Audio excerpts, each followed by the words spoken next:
Véritable icône de la presse française, Marianne vient de pondre un nouveau joyau textuel intitulé « Comment faire pour que votre fille ne devienne pas une pouffe ?» Quand j'ai vu cet article sur Twitter, je me suis dit « Putain, c'est une blague !» Force est de constater que c'est pas une blague. Lisons donc cet article et apprenons, au cas où un jour je possède une fille, comment faire pour qu'elle ne devienne pas une pouffe. D'ailleurs, l'article est écrit par Marion Messina qui... a priori est une femme. Devant ces Sephora Kids qui manient l'art du pinceau et du highlighter mieux qu'une esthéticienne qualifiée, la plupart hésitent entre censure et fatalisme. ANP via AFP. Agence nulle prout via agence fortement proutée. Et qui est cette femme avec sa coque d'iPhone horrible? De fins cheveux d'un blond de bébé jusqu'aux os iliaques, des traits immatures, de l'acné que même un filtre orange façon bronzage trumpien ne saurait dissimuler tout à fait, des yeux bleus au fond desquels persiste un reliquat d'enfance. Attention là, parce que là on est sur une blanche blonde à yeux bleus. Et un appareil dentaire, une jeune fille de 13 ans, fille d'un ancien président, fait ricaner la toile en multipliant les vidéos dignes d'une influenceuse. Bon ben on parle de la fille de Sarko. Une des dernières en date, la promotion d'une onglerie spécialisée dans la pose de faux ongles surmontés de papillons en strass et de marguerites à paillettes chamées, d'après la principale intéressée. En parallèle de la réclame pour les artisans des phalanges, la très jeune fille s'est illustrée dans de nombreuses capsules vidéo la mettant en scène, en train de faire du playback sur les derniers titres à la mode, nombril à l'air, déhanché pas très souple, leur dose équivoque ou et gestuelle de bombasse. Son grand demi-frère a beau dire qu'elle est d'une immense intelligence, beaucoup voient en elle le symbole d'une génération de fillettes à qui l'innocence a été arrachée trop tôt. Bon, alors déjà d'une part, dans cette introduction, j'ai l'impression de lire une cinquantenaire frustrée parce qu'elle n'a plus le corps de sa jeunesse et qu'elle ne peut pas le monétiser sur Instagram afin d'obtenir des repas gratuits et des ongles pas chers. D'autres, on nous présente le concept de la fille adolescente se mettant en avant sur les réseaux sociaux avec du maquillage et des danses comme un concept nouveau. Je tiens à rappeler que Snapchat a plus de 10 ans, je tiens à rappeler que Musical.ly est pas très loin de cet âge-là non plus, et que même à mon époque, au collège, donc bien avant TikTok et bien avant les formats verticaux courts, les filles dansaient sur Musical.ly. Et pas que les filles d'ailleurs, parce qu'on parle beaucoup de filles, mais il y a tout autant de garçons qui font ce genre de choses-là. D'écrire ça comme un concept uniquement féminin et nouveau, c'est juste prendre un truc qui existe depuis 10 ans pour le remâcher et en faire un espèce de discours misogyne. À lire aussi, l'épuiser avec des activités, imiter le Bouddha, comment s'adresser à un enfant de 2, 7 ou 13 ans. Putain, c'est génial. C'est vraiment écrit pour les darons qui sont frustrés d'être des darons et qui ont un peu de misogynie internalisée, quoi. Genre, elles aiment pas vraiment les femmes, mais elles détestent pas les femmes non plus. Et genre, elles crient pas sur tous les toits, mais elles sont pas féministes. Extension capillaire interminable qui tente davantage vers le rideau de douche que vers la chevelure de sirène. Faux ongles, lèvres plus grasses que pulpeuses, faux cils, sourcils épais, épilés à l'équerre. L'esthétique de la pétasse n'en finit pas de séduire les adolescentes sans reflux à l'horizon. Mais du coup, on nous casse les couilles parce que les jeunes filles se maquillent, font des coupes, mettent des extensions et machin et trucs. Où est la même logique pour les bougs qui font des permas par exemple? Non, parce que là je sors dehors, il est 16h39, les lycéens vont bientôt sortir. Je pense que si je prends un compteur qui compte jusqu'à 1000, je devrais faire 2 tours afin de compter le nombre de gars avec des espèces de bols de ramen sur la tête, habillés en jogo ou alors t-shirt blanc, pantalon noir, Air Force One blanche. Pour autant, aucun article là-dessus. Alors certes, le résultat fini a l'air de prendre beaucoup moins de travail. Pour autant, on reste sur le même concept, la modification de son apparence physique afin de correspondre à des standards de beauté. Les gars font la même chose. Personne n'écrit d'article dessus. Et par ailleurs, aujourd'hui, il y a de plus en plus de gars qui ont une vraie skincare vraiment lourde. Pas de manière négative, mais genre il y a beaucoup plus de produits que par exemple des gens utilisés au collège à entre guillemets mon époque, qui est pas si lointaine que ça, mais une autre génération quand même. Donc même chez les gars, on peut constater une augmentation des pratiques visant à modifier ou améliorer son apparence. Pour autant, bah il y a aucun article. Par contre, les meufs qui font déjà d'une part ça depuis beaucoup plus longtemps, d'autres qui ressentent beaucoup plus la pression d'agréer à ces standards de beauté, bah elles se font lyncher en Big 2025, genre vraiment, comment elle s'appelle? Marion, tu n'es pas une girl's girl. Et fatalisme, il faut que jeunesse crétine se passe. Mais d'où ces crétins d'utiliser des manière non invasive, peu ou pas nocive, et genre complètement temporaire pour améliorer sa propre esthétique. Enfin genre, je comprends pas l'idée. Genre effectivement, si l'article il était les jeunes femmes vont faire des rhinoplasties à 7 ans. Là effectivement, je pourrais dire bon, il y a quand même quelques problèmes et encore, ça dépend du raison de la rhinoplastie en question. Là, on parle de maquillage les gars. Ça s'enlève avec un putain de coton et du démaquillant. Pareil pour les ongles, ça dure 3 semaines. Et s'il n'y avait que le maquillage, un langage déconstruit, même les ados élevés dans les beaux quartiers tentent de parler comme des racailles. Un rapport à l'image plus que névrotique, les sites Proana, anorexie, fleurissent.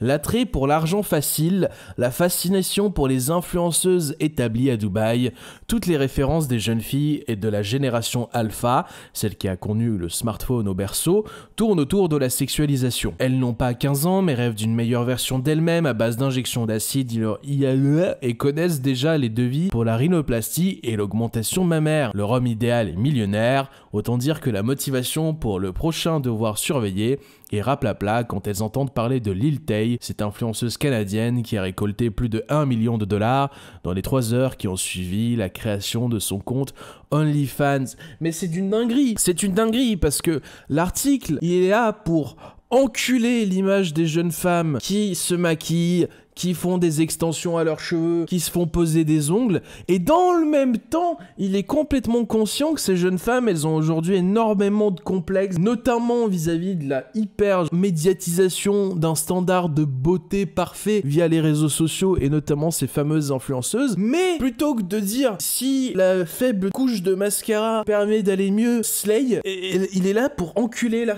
Quoi? Au lieu de proposer des façons à ces femmes d'aller mieux, on leur dit putain, Mago, tu vas mal, mais t'as aussi en tort, genre vraiment double conne. Et là, plus personne ne rigole. Selon une estimation de l'association Agir contre la prostitution des enfants, entre 10 000 et 15 000 mineurs se prostituent en France. Co-autrice d'une enquête fouillée, en particulier dans la brigade Proxo à Marseille, blablabla, Nadège évoque un phénomène qui aurait décuplé en 10 ans et qui doit autant à l'incapacité parentale, quel que soit le milieu, qu'à la dévalorisation du corps que les gamines croient sublimer. Donc on est passé en 3 paragraphes de Mélissa qui se maquille à 14 ans aux prostituées. C'est lunaire. Genre la pipeline from beauty queen to mega bitch. Genre mais... Ah. Et puis même, revenons un petit peu au paragraphe en amont. On qualifie donc toutes les filles qui se maquillent par des michtos qui rêvent d'ouvrir un OnlyFans. C'est objectivement faux. Genre le lien, il est inexistant. Si elle se maquille, c'est simplement pour adhérer à des standards de beauté populaires, d'une part, et d'autre, parce qu'elle en a genre envie et que ça lui fait du bien. En fait, genre non, je vais enlever le premier argument. On s'en bat les couilles des standards de beauté. Parce que la réalité, c'est que si ces filles, elles se maquillent, elles se font poser des ongles, elles se mettent des extensions comme Marianne le décrit dans son article, bah c'est juste parce que ça leur fait du bien. Ça améliore leur amour d'elles-mêmes et ça améliore leur putain de vie, en fait. Si ça leur permet de se sentir mieux dans leur corps, pop off. Et à aucun moment, il n'y a une quelconque histoire de « je me maquille parce que je veux devenir millionnaire grâce à OnlyFans ». Enfin, évidemment que ça existe, parce que tous les cas marginaux existent, mais c'est un cas marginal. Quand j'étais au lycée, j'étais entouré que de filles qui se maquillaient. Et parmi toutes ces filles qui se maquillaient, et j'en connais à l'appel, il y en a une qui a essayé d'ouvrir un OnlyFans. Une. Et l'ironie, c'est que c'était pas celle qui se maquillait le plus, elle se faisait pas poser d'ongles, elle se faisait pas d'extension. Elle avait genre une faible couche de fond de teint. Pour autant, la bombasse, méga pussy, serving cunt at 8 AM in the lycée Albert Camus, avec des cils tarte Trixie Mattel, c'est limite si elle est pas devenue religieuse. Enfin, ça n'a aucun rapport. Diplôme devenu inutile pour trouver du travail. Oh putain, et ferme ta gueule. École tournée en ridicule, dégoût pour l'effort encouragé par les réseaux sociaux, éloge d'un mode de vie facile où l'argent coule à flot, la prostitution a perdu sa réputation honteuse et sordide. Mais ça n'a pas perdu sa réputation honteuse et sordide à cause des réseaux sociaux. Enfin si, mais pas à cause de ces gamines. Les gamines ici n'ont rien à voir. La prostitution a en quelque partie, pour certaines personnes, perdu sa réputation honteuse et sordide parce qu'on a été éduqués en fait, parce qu'on a eu des témoignages, parce qu'on a eu des des prostituées qui ont parlé de leurs expériences, qui ont parlé de pourquoi elles ont fait ça, et des prostituées de tout genre. On a des femmes, des hommes cis, on a des femmes et des hommes trans, on a des non-binaires. Aujourd'hui, grâce aux réseaux sociaux, on a l'avantage, on a le privilège d'avoir des témoignages de personnes qui se prostituent. Les raisons pourquoi elles continuent, pourquoi elles arrêtent, comment ça a impacté leur vie. Et en fait, on se rend compte que, d'une part, il y en a beaucoup qui font ça par nécessité, parce qu'elles n'ont pas d'autres moyens de gagner de l'argent. D'autre part, pour certaines personnes, c'est aussi un choix. Et c'est pas un choix complètement irrespectable. Genre, Popov Diva, tu te sens trop bien dans ton corps, t'as envie de le monétiser, mais monétise-le, ma queen. On est dans le summum du capitalisme. Genre, oui, mais vends ton corps si t'as envie. Et pour autant, je pense pas que déjà, avec toutes les difficultés qui viennent avec ce métier, écrire des espèces d'articles qui viennent rendre ça honteux ou je ne sais quoi, bah non, en fait non, faut qu'on en parle. Faut qu'on en parle et qu'on rende ça moins honteux et sordide pour rendre l'expérience moins pénible pour celles et ceux qui font ça par nécessité. Et souvent pas dans des bonnes conditions, en fait. L'idée de louer son corps quelques heures pour la moitié d'un SMIC, oh putain. Si seulement, n'épouvante plus forcément à un âge irréaliste où l'on étant conscient des risques ou prêt à les braver. Pour autant, si la prostitution est de moins en moins jugée si négativement dans la société moderne, et surtout par les personnes queer, je pense pas qu'il y ait vraiment beaucoup de gens qui encouragent ces jeunes femmes à aller dans cette voie. Et par ailleurs, avoir un OnlyFans, c'est pas vraiment de la prostitution, hein. Enfin bon. D'autant plus que le trottoir et les passes à 30 balles ont été remplacés dans l'imaginaire collectif, bien plus que dans les faits, par l'escorting, une prostitution classe à plusieurs centaines d'euros, précédée d'un resto chic, de quoi faire rêver des milliers de minettes naïves et en tuer quelques dizaines.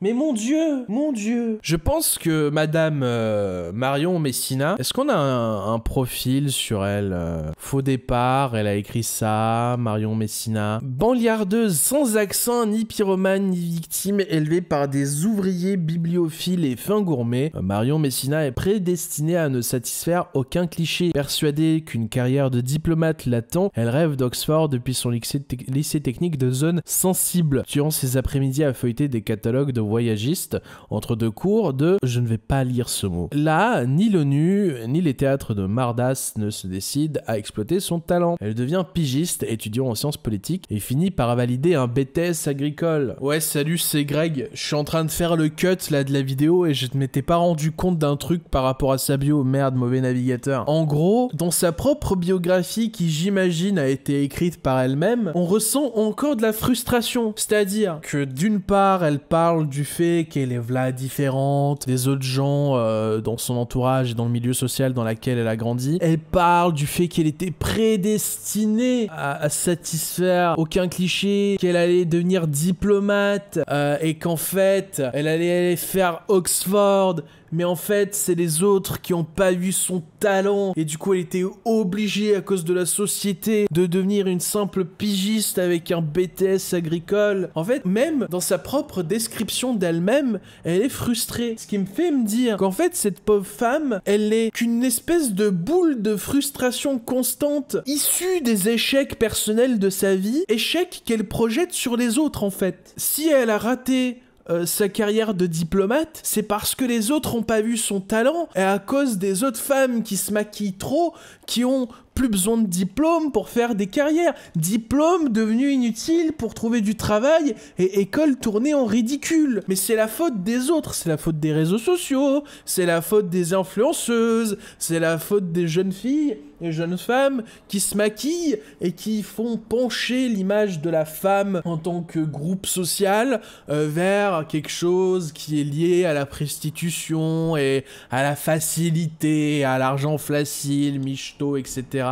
Par ailleurs, il parle de quoi son livre? Je serais très curieux de... Ah bah, attendez, on a un super extrait, on va pas le lire. Mais enfin, cette femme n'a l'air d'être que frustration sur frustration qu'elle projette sur les autres. Son article n'est qu'un amas de mots formant la description de sa propre frustration vis-à-vis de la différence entre elle et les générations actuelles. Et elle blâme aux générations actuelles le fait de réussir tout en étant, je cite, superficielle et proche de l'esthétique d'une prostituée, là où elle, petite banlieusarde droite dans ses bottes, a échoué. Ce n'est que de la frustration. C'est fou. Mais dis-moi, Marion Messina, ne porterais pas-tu du mascara? Mais Marion, oh, tu es contourée avec du blush, n'as-tu pas honte? Elle a quel âge, cette bonne femme? Elle a 35 ans. C'est fou, hein? C'est quand même fou parce que à la lire, c'est vraiment une cinquantenaire frustrée d'avoir perdu le corps de sa jeunesse, dépassée en voyant ses fillettes se balader dans la rue, maquillées avec leur peau parfaite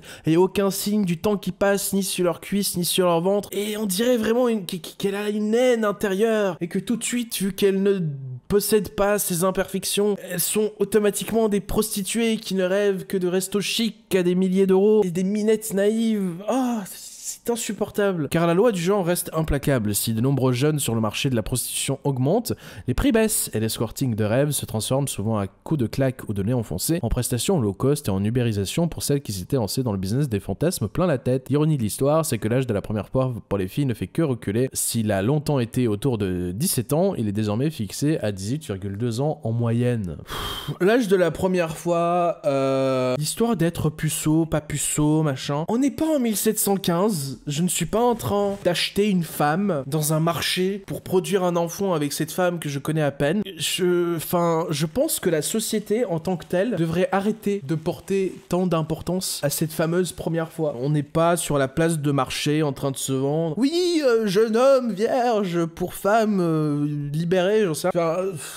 Non. Lisons enfin, après quand même 22 minutes, les fameuses recommandations de Marion Messina pour que la jeune fille en reste une. Pas d'argent de poche avant 18 ans. Il va falloir passer par bien des portes qui claquent et des accusations en réactitude, mais le jeu en vaut la chandelle. S'il sert en théorie à acheter des bonbons à la boulangerie et un casse-dalle pendant la pause méridienne, l'argent de poche peut aussi être investi dans la sape de cagole. Mais Marion, je ne vous pensais pas si marseillaise. Bah du coup, je suis désolé. L'argent de poche peut aussi être investi dans la sape de cagole. Du maquillage de bazar bourré d'allergènes et des ongles de sorcière qui servent d'excuses pour ne pas aider aux tâches ménagères. Ne financez donc plus rien et attendez les grandes occasions. Noël, anniversaire, fin d'année scolaire. Pour offrir du nécessaire de qualité. De quoi limiter la consommation malsaine et enseigner la patience en même temps que le goût des belles choses. Bon déjà, on a découvert que Marion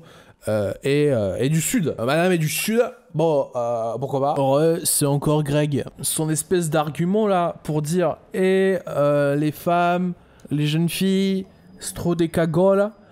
Faut que ça s'arrête. C'est de retirer la liberté financière. On va loin dans l'interprétation, mais retirer des droits aux femmes, bon, ai-je vraiment besoin d'expliquer plus que ça? D'autant plus, retirer des droits aux femmes sous couvert d'améliorer leur statut social ou que sais-je, et de ne pas en faire des traînées qui font des OnlyFans. Enfin, c'est lunaire. On est sur une femme en 2025 qui écrit « Ouais, franchement, retirer des libertés aux jeunes femmes pour qu'elles soient mieux. » C'est ça va, meuf? Quel homme t'a payé, genre?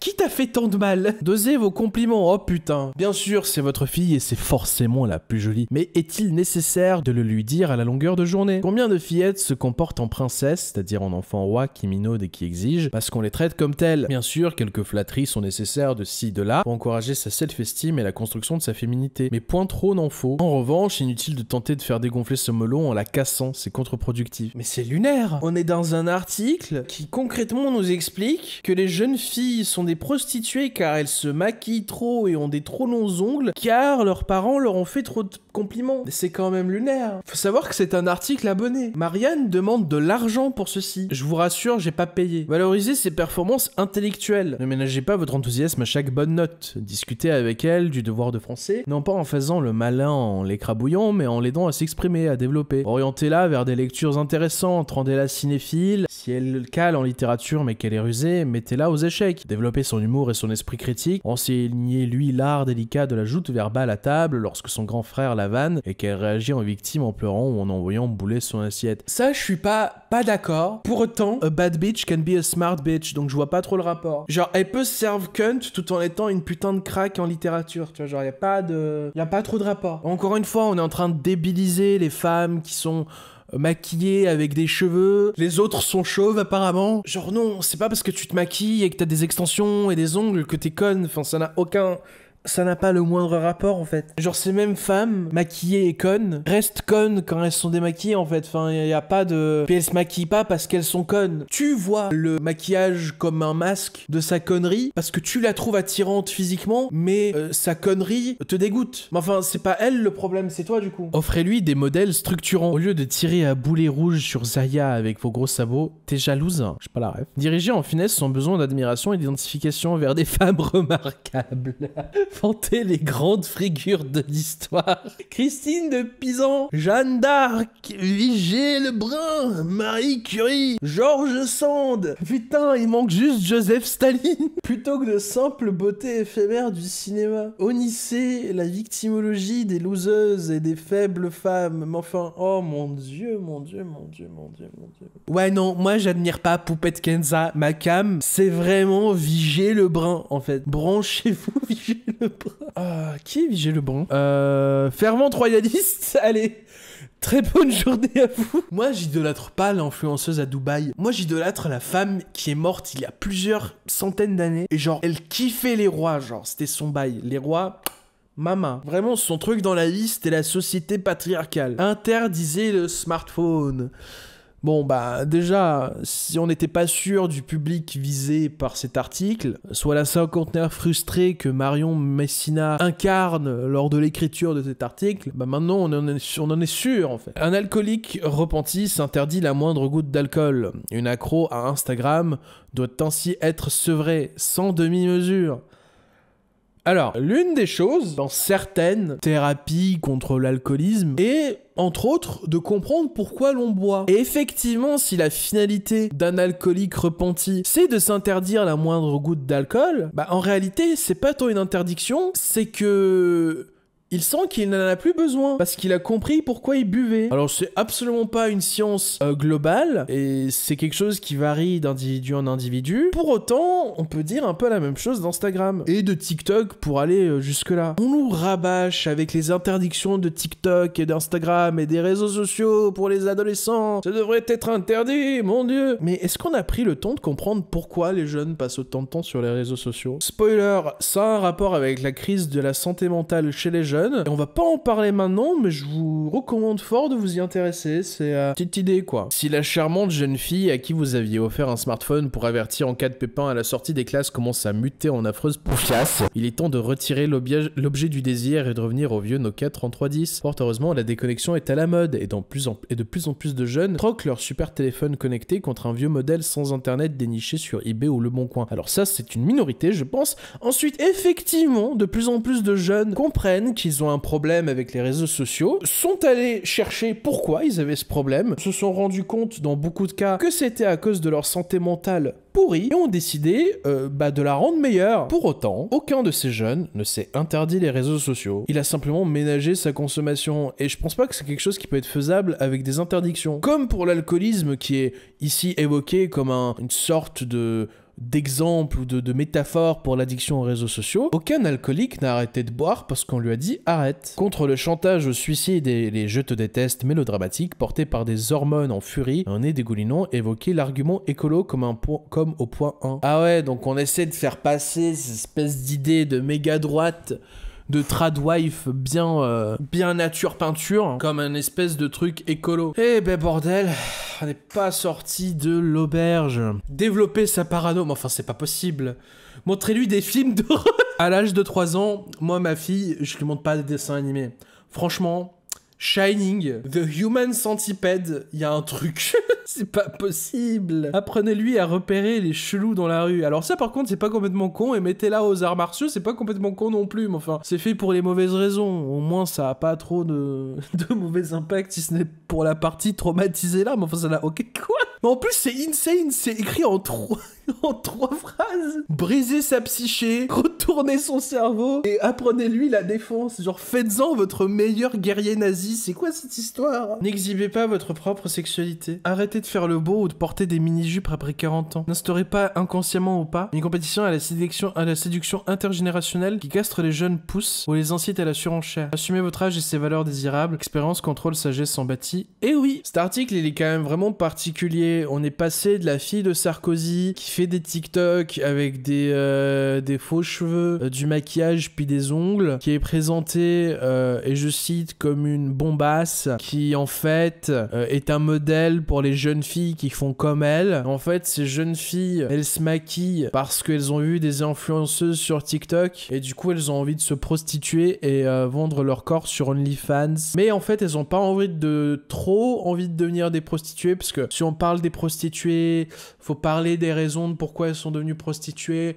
Du coup, on va prendre la version haut de gamme de la prostitution, donc l'escorte. Comme ça, on n'a pas besoin de trop en parler. Puis on évite le sujet, c'est pas plus mal. Et donc vraiment, c'est des michtos. C'est vraiment des poufias, des bombasses inutiles. Puis vraiment, tout ça à cause du fond de teint acheté à 7 € chez Leclerc. Mais cependant, nos jeunes filles sont de moins en moins des putes, parce que l'âge de la première fois, très très important quand je mets ma fille à vendre au marché public en l'an de grâce 1764, bah il a reculé d'1 an cet âge de la première fois, donc c'est très très bien, hein. Donc ensuite, voilà, pour éviter que sa fille n'achète du fond de teint à 7 €, on lui en offre peut-être à Noël, mais ça c'est si on est vraiment une mère un peu laxiste. Sinon je pense qu'on lui offre des pommes, des oranges et du charbon à Noël. On donne pas trop de compliments à sa fille, et si elle est vraiment en train de serving puce, on dit rien, surtout on dit rien, on ferme bien sa gueule. Après voilà, c'est pas du tout parce que notre propre mère nous a pas fait de compliments et que vraiment elle a détruit notre vision de la féminité. Non, c'est pas du trauma générationnel, c'est pas non plus parce qu'un homme nous a dit de le faire. Non, c'est vraiment pour la protéger. Ensuite, on lui retire les réseaux sociaux et en fait à la place on l'a fait vénérer des figures féminines, mais pas toujours des très bonnes figures féminines. En fait, les critères ils sont plutôt courts, c'est être une femme un peu connue. Donc après, si elle était à moitié nazie, si elle était royaliste, si elle a tué des gens, c'est pas grave. C'est une femme. Et c'est pas une femme sur TikTok, donc c'est mieux. Ensuite, on lui retire son téléphone, parce que c'est plus écolo. Mais on ne cherche pas à comprendre pourquoi elle passait autant de temps sur son téléphone. Non, vraiment, on lui retire son mécanisme de cope face à sa dépression. Vraiment, on lui retire d'un coup sec, parce que ça marche très bien avec les alcoolos. Ensuite, on la transforme en espèce de robot nazi, en brisant son mental, en lui inculquant nos valeurs par la force, et en lui enseignant la défense et l'attaque, éventuellement le port d'armes à feu. Et finalement, faut pas qu'on soit trop belle, nous-mêmes, chère maman de 40 ans. Vraiment, je pense qu'il faut qu'on se laisse aller. Les nibards par-dessus l'épaule. Plus de douche, ça sert à rien. On rase les cheveux, mais que les cheveux, le reste du corps, mama foramézonienne. Comme ça, notre fille, elle sera super. Bah heureusement qu'il y a un plugin pour craquer ces articles, hein. Putain de merde.